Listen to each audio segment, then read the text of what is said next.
안녕하세요. 박철호의 경매TV 박철호 대표입니다. 여러분들 많이 성원해 주신 덕에 구독자 수도 이제 2,000명을 넘어서고 있고요. 조회수도 많이 증가되고 있습니다. 감사드립니다. 오늘은 최근 이제 전 대통령 연희동 자택이 이제 공매로 나와서 많은 분들이 이제 주목을 끌었었는데요. 오늘은 온비드 공매에 대한 내용을 이제 하나씩 알아보도록 하겠습니다. 온비드는 온라인 비딩이라고 해서 한국자산관리공사에서 온비드 사이트를 통해 압류재산, 국유재산, 공유재산, 수탁재산 등을 매각하는 시스템입니다. 온비드 공매의 장점은요, 법원 경매가 최근 들어서 이제 9.13 부동산 대책 이후에 다소 좀 진정세를 보이고 있긴 하지만 그 이전도 그랬고 사실 지금도 그렇고요. 이제 많이 주목을 받고 있는 아파트라든지 수익형 상가의 경우에는 좀 상당한 높은 경쟁률과 또 높은 낙찰가를 보이고 있습니다. 하지만 온비드 공매의 경우에는요, 법원 경매보다는 다소 낮은 경쟁률과 또 낮은 낙찰가로 취득을 할 수 있는 장점을 가지고 있습니다. 아마도 대중화가 좀 덜 됐다고 보기도 하고요.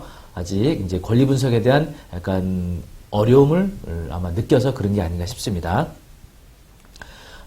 그리고 법원 경매의 경우에는 반드시 법원에 가셔서 직접 입찰을 해야 하는 번거로움이 있지만 온비드 공매의 경우에는 제가 다음 시간에 소개해드릴 온비드 사이트를 통해서 입찰을 하실 수 있기 때문에 시간적인 상당한 절약을 하실 수가 있겠죠. 그리고 법원 경매의 경우에는 입찰 보증금을 금융기관 가서 찾아서 출금해서 뭐 수표나 이렇게 찾아서 납부하시고 또 낙찰 못 받게 되면은 돌려받은 보증금을 다시 또 금융기관에 입금하셔야 되는 번거로움이 있는데요. 온비드의 경우에는 가상 계좌를 부여받아서 그쪽으로 입금하실 수도 있고 또 낙찰 못 받게 되면 다시 반환도 계좌이체로 받기 때문에 상당히 편리한 장점을 가지고 있습니다.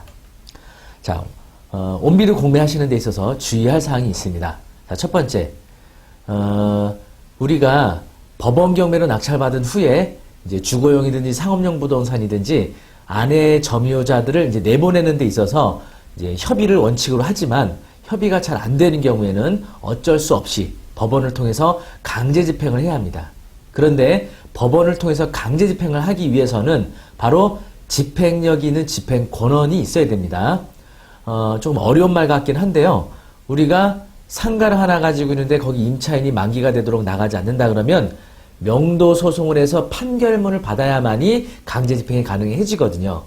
자, 법원 경매도 예전에는 그랬지만 2002년도에 민사집행법이 개정되면서 바로 부동산 인도명령이라는 제도가 만들어졌습니다. 이 부동산 인도명령을 통해서 빠르게 강제 집행을 할 수 있는 큰 장점이 있는데요. 온비드 공매의 경우에는 이 법원 경매 최대 장점인 바로 부동산 인도명이 안 된다는 거. 이게 최대 이제 난점이라고 할 수 있겠습니다.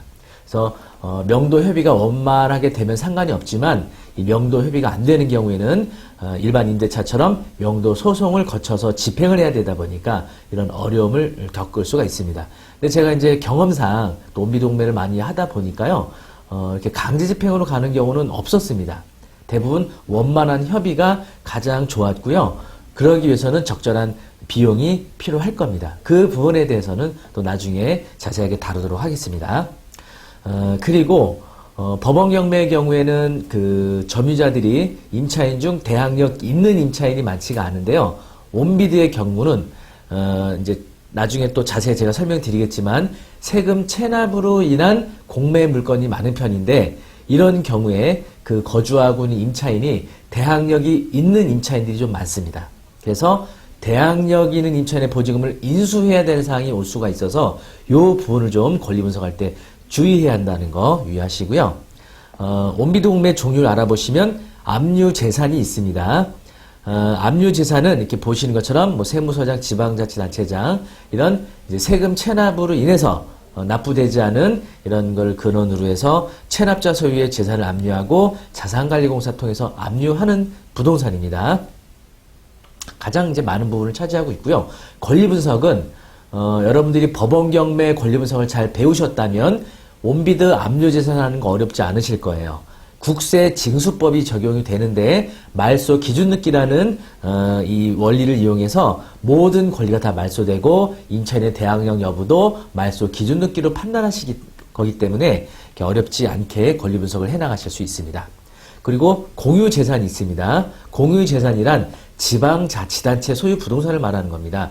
뭐 강남구 소유 또는 뭐 서초구 소유 이렇게 지방자치단체 토지나 폐교 또 근린생활시설 아파트 등 다양한 부동산들이 있고요. 권리관계에는 문제 있는 부동산들은 없습니다. 그리고 국유재산이 있습니다.